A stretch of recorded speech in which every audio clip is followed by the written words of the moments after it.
Bought a sewing machine without a bobbin plate cover, so I made one out of the clear cover on a CD case. Here it is. I fit it in there and I tape it in. Works perfectly. I'll show you how I did it. First I took a stiff piece of paper and I marked the approximate size of the new bobbin plate cover. I'm going to make sure the bobbin plate cover sticks out a little bit from this edge so that I can put my finger up and lift it when I need to change bobbins. I cut it so it became a perfect rectangle. Now this fits in here, and this will be the template for my bobbin plate cover. Remove the CD cover from the case by lifting it at the corners. Now I've taped the template to the CD case cover, and I'm going to cut this way. I'm going to stay away from these high edges and cut through the low edges. Put on my safety goggles before I cut, and then I put a ruler down right along the edge of the template. I take a utility knife.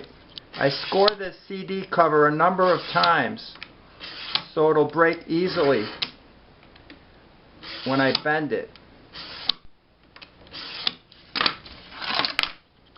Now you can see it's scored a number of times. Now with my safety goggles on, I bend it and snap it.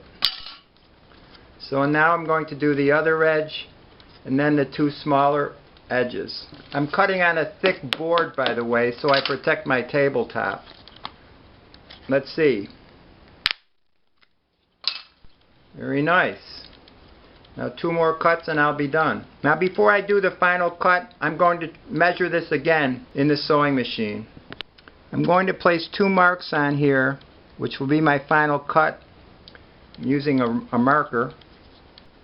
These lines are kind of large, but as I fit the plastic into the sewing machine, I see that I need to cut on the outsides of these little red marks.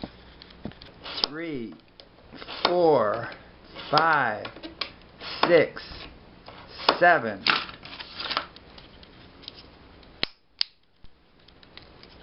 This didn't quite cut right, so I'm taking a pliers and snapping it. There, that's much better. Now I'll fit the new plate into the sewing machine, and it's not perfect, but it will do the job very well.